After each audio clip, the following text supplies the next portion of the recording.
ಶಿವಾಜಿ ಅವರು ಇತಿಹಾಸದ ಬಗ್ಗೆ ಕೂಡ ಸಾಕಷ್ಟು ವಿಷಯಗಳನ್ನ ಪ್ರಸ್ತಾಪ ಮಾಡಿದ್ರು. ಹೌದು, ಅವರ ಬೀಜ ಅದೇನು ಬಹಳಷ್ಟು ಪುಸ್ತಕದಲ್ಲಿ ಇದೆ, ಇದ್ದದ್ದೇನೆ ಮಾಡಿದ್ದಾರೆ, ಹೊಸದೇನಿಲ್ಲ. ಸೊ ನೈಜ ಸ್ಥಿತಿ ತಿಳಿಬೇಕು ಜನಕ್ಕೆ, ಬಹಳ ಮುಖ್ಯ. ಇತ್ತಿತ್ತಲಾಗೆ ಬೇರೆ ಬೇರೆ ರೀತಿಯಿಂದ ಹೇಳುವಂತ ಪ್ರಯತ್ನ ಆಗ್ತಾ ಇದೆ. ಸೊ ಈ ಸರ್ಜು ಕಾಟ್ಕರ್ ಅವರ ಪುಸ್ತಕ ಅದ್ರ ಮೇಲೆ ಬೆಳಕು ಚೆಲ್ಲಿದೆ. ಬಹಳಷ್ಟು ನಿಜವಾದಂತ ಅಂಶಗಳನ್ನು ಅದರಲ್ಲಿ ಹೊಸದಾಗಿ ಉಲ್ಲೇಖ ಮಾಡಿದ್ದಾರೆ. ಬಹಳ ಒಳ್ಳೆ ಕೆಲಸ ಮಾಡಿದ್ದಾರೆ. ಶಿವಾಜಿ ಅವರ ಸೇನೆಯಲ್ಲಿ ಮುಸ್ಲಿಂ ಇರುವಂತದ್ದು ಕೂಡ ಇತಿಹಾಸ ಇರುವಂತವ್ರು ಸುಮಾರು ಡೈವರ್ಟ್ ಮಾಡುವಂತದ್ದು ಕೂಡ ಪ್ರಯತ್ನ ಆಗ್ತಾ ಇದೆ. ಅದೇ ಹೇಳಿದ್ಲು, ಆಗ್ಬಾರ್ದು. ಸೊ ಮುಸ್ಲಿಮರು ಹಿಂದೂಗಳಂತವ್ರು ಭೇದ ಭಾವ ಇರ್ಲಿಕ್ಕಿಲ್ಲ, ಎಲ್ಲರೂ ಒಂದೇ ಇದ್ರು. ಅವ್ರ ಸೈನಿಕರಲ್ಲಿ ಮುಸ್ಲಿಂ ಇದ್ರು, ಹಿಂದೂಗಳಿದ್ರು. ಔರಂಗಜೇಬ್ನಲ್ಲಿ ಕೂಡ ಹಿಂದೂಗಳಿದ್ರು, ಮುಸ್ಲಿಂ ಇದ್ರು. ಸೊ ಹೀಗಾಗಿ ನಿಜ ಸ್ಥಿತಿ ಈ ಪುಸ್ತಕದಲ್ಲಿ ತಿಳಿಯಬೇಕಂತ ನಮ್ಮ ಆಶೆ.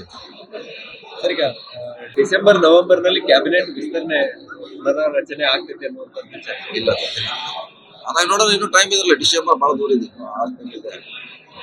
ಆದಾಗ ನೋಡೋಣ ಪ್ರಯತ್ನ.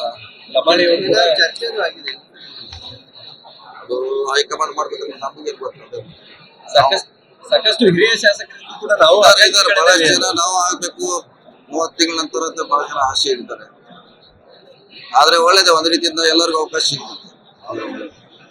ಅದು ನಿರ್ಧಾರ ಮಾಡುವಂತ ಪ್ರಯತ್ನ ಹೈಕಮಾಂಡ್ ಇಂದ ಆಗುತ್ತೆ. ನಮ್ ಲೆವೆಲ್ ಸಚಿವರ ಕಾರ್ಯವೈಖರಿ ಬಗ್ಗೆ ಕೂಡ ಏನಾದ್ರು ಚರ್ಚೆ ವಿಮರ್ಶೆಗಳು ಆಗ್ತಾ ಇದಾವ? ವಿಮರ್ಶೆ ಏನಾಗಿಲ್ಲ. ಅದು ಒಂದು 30 ತಿಂಗಳ ನಂತರ ಮತ್ತೆ ವರ್ಷ ಕೊಟ್ರೆ ಹೊಸ ಲೀಡರ್ಶಿಪ್ ಬೆಳೀತದೆ. ಆದ್ರೆ ಒಳ್ಳೇದೇ ಒಂದು ರೀತಿ. ಈಗ ಎರಡು ವರ್ಷದ ಸಮಾವೇಶ, ಸಾಧನಾ ಸಮಾವೇಶ ಮಾಡಕ್ ಹೋಗ್ತಾ ಇದ್ರಿ. ಬಿಜೆಪಿ ಇದಕ್ಕೆ ಸಾಕಷ್ಟು ವಿರೋಧ ವ್ಯಕ್ತ ಮಾಡೋರಿ. ನಮ್ಮ ಸಾಧನೆ ಹೇಳ್ತಾ ಇದೀವಿ, ಅವ್ರ ಸಾಧನೆ ಹೇಳ್ತಾ ಇಲ್ಲ ನಾವು. ನಮ್ಮ ಸರ್ಕಾರದ ಸಾಧನೆ ಹೇಳ್ತಾ ಇದೀವಿ ನಾವು. ಅವ್ರಿಗೇನು ಸಮಸ್ಯೆ, ನಮ್ಮ ಸರ್ಕಾರ ಸಾಧನೆ ನಾವು ಮಾಡ್ತಾ ಇದ್ವಿ. ಅವರು ಮಾಡ್ಲಿ, ಅವ್ರು ಯಾರು ಬಿಡಂದ್ರು. ಅವ್ರೇನು 11 ವರ್ಷದಲ್ಲಿ ಅವ್ರಿಗೆ ಹೇಳಿ, ಅವ್ರಿಗೆ ನಮ್ಮನ್ನ ನಾವು ಮಾಡ್ತಾ ಇದ್ವಿ 2 ವರ್ಷದಿಂದ.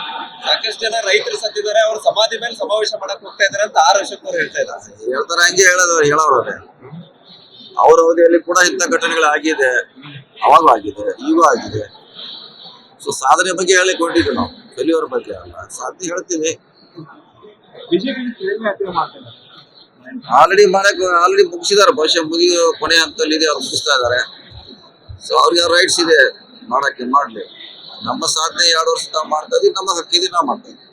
ಸರ್, ಈಗ 2 ವರ್ಷ ಎಲೆಕ್ಷನ್ ಮುಗಿದ ತಕ್ಷಣ ಗ್ಯಾರಂಟಿಗಳು ಬಂದಾಗ್ತಾವ ಅನ್ನುವಂಥದ್ದು ಚರ್ಚೆಗಳಿದ್ದು ಕಳೆದ 2 ವರ್ಷದಿಂದ ಮುನ್ನಡೆಸ್ಕೊಂಡು ಬರ್ತಾ ಇದ್ರಿ. ಸೊ ಇವೆಲ್ಲವೂ ಕೂಡ ಸಾಧನಾ ಸಮಾವೇಶದಲ್ಲಿ ಇದ್ದೇ ಆಗ್ತದೆ. ಬಿಜೆಪಿ ಅವರು ಡೇ 1 ಇಂದ ಹೇಳ್ತಾರೆ ಗ್ಯಾರಂಟಿಗಳನ್ನ ಬಂದ್ ಮಾಡ್ತಾರೆ. 2 ವರ್ಷದಿಂದ ನಡೀತಾನೆ ಇದೆ, ಇನ್ನು 3 ವರ್ಷ ನಡೀತಾನೆ ಇರ್ತದೆ. ಆರೋಪಂತಿ ಮಾಡೇ ಮಾಡ್ತಾರೆ. ಸರ್ಕಾರದ ಖಜಾನೆ ಖಾಲಿಯಾಗಿದೆ ಅನ್ನುವಂಥದ್ದು ಪದೇ ಪದೇ ಉಚ್ಚರಿಸ್ತಾ ಇದೆ. ಹೇಳ್ತಾರಲ್ಲ, ನಡೆದಿದೆ, ಸರ್ಕಾರ ನಡೆದಿದೆ. ಅವ್ರು ಹೇಳಿದ್ರು ಕೂಡ ಸರ್ಕಾರ ನಡೀತಾನೆ ಅಂದ್ರೆ ಸುಳ್ಳು ಹೇಳುವಂತ ಪ್ರಯತ್ನ ಮಾಡ್ತಾರೆ. ಈಗ ಯೋಧರ ಬಗ್ಗೆ ಕೂಡ ಸಾಕಷ್ಟು ಬಿಜೆಪಿ ನಾಯಕರು, ಅಂದ್ರೆ ಬೇರೆ ಬೇರೆ ರಾಜ್ಯದ DCMಗಳು ಅವರು ಕೂಡ ವಿವಾದಾತ್ಮಕ ಹೇಳಿಕೆಗಳನ್ನ ಕೊಡ್ತಾ ಇದ್ದಾರೆ. ಸೊ ಈ ಒಂದು ಸಂದರ್ಭದಲ್ಲಿ ಈ ಬಿಜೆಪಿ ಅವರೇ ವಿವಾದಾತ್ಮಕ ಹೇಳಿಕೆ ಕೊಡ್ತಾ ಇರೋದು ಎಷ್ಟು ಮಟ್ಟಿಗೆ ಸರಿ?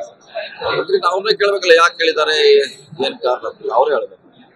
ನಾವಿಲ್ಲ ಸೈನಿಕರ ಬಗ್ಗೆ ಎಲ್ಲರೂ ವಿಶ್ವಾಸ ಇಡಬೇಕು. ಅವರೇ ನಮ್ಮ ಆಸ್ತಿ. ಅಂದ್ರೆ ಕೊತ್ತೂರು ಮಂಜುನಾಥ್ ಅವರು ಕೂಡ 4 ಫ್ಲೈಟ್ಗಳನ್ನ ಹಾರಿಸಿಬಿಟ್ರೆ ಏನು ಮಾಡಿಲ್ಲ ಅನ್ನುವಂತ ರೀತಿಯಲ್ಲಿ ವ್ಯಂಗ್ಯವಾಗಿ ಮಾತಾಡುವಂಥದ್ದು ಅವರ ವೈಯಕ್ತಿಕ ಅಭಿಪ್ರಾಯ, ಸರ್ಕಾರದ ಅಭಿಪ್ರಾಯ. ನೀವು ಮೊದ್ಲಿಂದಲೂ ಹೇಳ್ಕೊಂಡ್ ಬರ್ತಾ ಇದ್ರಿ, ದೇಶದ ವಿಚಾರ ಬಂದಾಗ ಎಲ್ಲರೂ ಕೂಡ ಒಂದಾಗಿರ್ಬೇಕಂತಿದ್ವಿ. ಅದನ್ನ ನಾವು ಒಂದಾಗಿ ಅಂತ ಈಗಾಗಲೇ ಸಂದೇಶ ಕಳಿಸಿದ್ವಿ. ಸೊ ನಮ್ಮ ಪಕ್ಷ ಕೇಂದ್ರ ಸರ್ಕಾರ ಜೊತೆ ಇದೆ. ಸಿಎಂ ಬದಲಾವಣೆ ಚರ್ಚೆ ಡಿಸೆಂಬರ್ ಅಲ್ಲೇ ಬೆಂಗಳೂರಾಗ ಕೇಳ್ಬೇಕಂತ